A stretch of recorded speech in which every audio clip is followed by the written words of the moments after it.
Oke, yuk kita bedah sesuatu yang sebenarnya ada di dekat kita banget, mungkin lagi ada di genggaman Anda sekarang. Ponsel pintar. Tapi dari benda ini, kita bakal dengerin sebuah perdebatan yang gak terduga yang ternyata ngebongkar sebuah cerita besar tentang peran Indonesia di panggung dunia. Pertanyaan ini kelihatannya simple ya, tapi ini yang bakal jadi awal dari sebuah perdebatan seru. Perdebatan antara keajaiban teknologi yang kita nikmati setiap hari dengan kekuatan sejarah yang nggak kelihatan yang memungkinkan semua ini terjadi. Udah siap?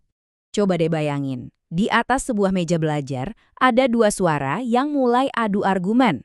Satu suara dari masa kini yang serba cepat dan modern, dan satu lagi suara dari masa lalu yang penuh dengan wawasan. Jadi di satu sisi kita punya perspektif global yang ngelihat ponsel sebagai puncak dari kerjasama seluruh dunia. Nah di sisi lain ada perspektif nasional yang ngingetin kita kalau semua keajaiban itu butuh fondasi yang super kokoh. Yuk kita dengerin argumen mereka satu persatu. Oke, pertama kita dengerin dulu suara dari si ponsel pintar. Coba bayangin deh, suaranya tuh cepet, canggih dan ya terus terang agak-agak sombong gitu. Kalau dia bisa ngomong, mungkin kayak gini nih. Aku ini pusat dunianya. Semua informasi, semua koneksi ada di tanganku. Aku ini bukti nyata kerjasama internasional. Kamu, alah, cuma cerita masa lalu yang bikin ngantuk. Dan jujur aja, argumen dia ada benernya loh. Coba kita lihat sebentar. Ini bukan sekedar daftar biasa. Ini tuh ibarat kerja bakti raksasa antar benua. Desainnya dari Amerika. Terus, bahan bakunya digali dari Kongo dan Australia. Komponen paling pentingnya, kayak chip dan layar, itu dibikin di Taiwan, Korea Selatan, dan Jepang. Baru deh semuanya dikumpulin dan dirakit di negara kita, Indonesia atau di Vietnam. Jadi intinya si ponsel ini mau bilang, tanpa ada kerjasama global yang damai dan terbuka, ya aku ini mustahil ada, titik. Sesimpel itu.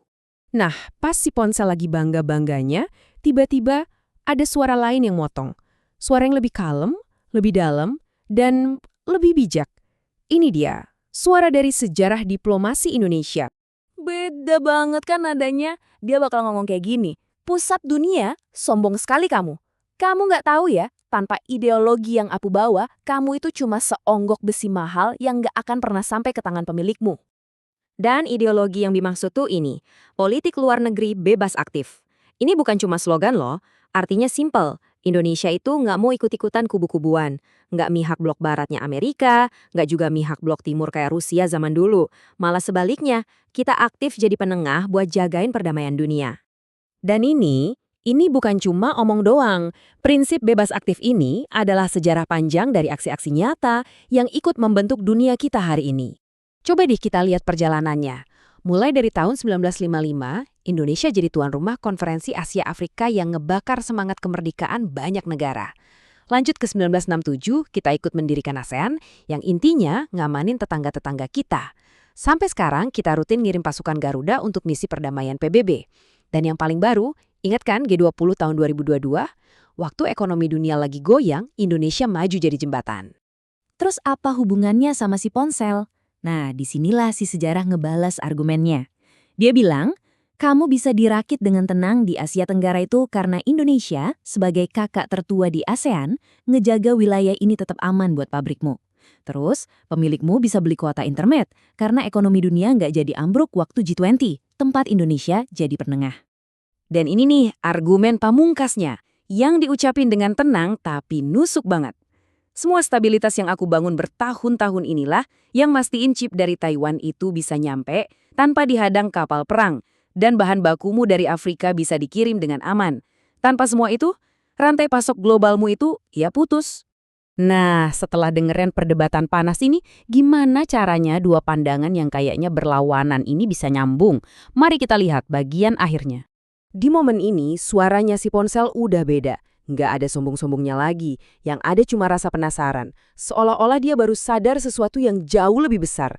Dia pun nanya, jadi maksudmu badan aku ini emang global, tapi nyawa yang bikin aku aman itu hasil diplomasi kamu?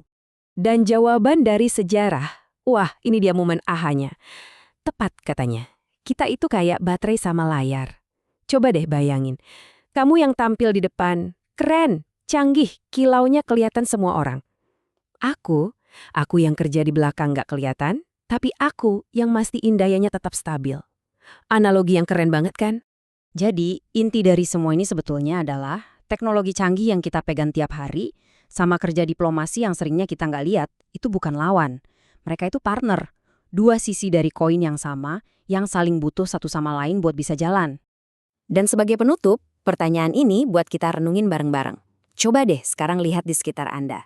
Selain ponsel di tangan Anda, mungkin kopi yang lagi Anda minum, baju yang Anda pakai, atau bahkan koneksi internet yang stabil ini, jangan-jangan semua itu bisa ada di sini juga karena ada fondasi tak terlihat dari peran aktif Indonesia di panggung dunia. Gimana menurut Anda?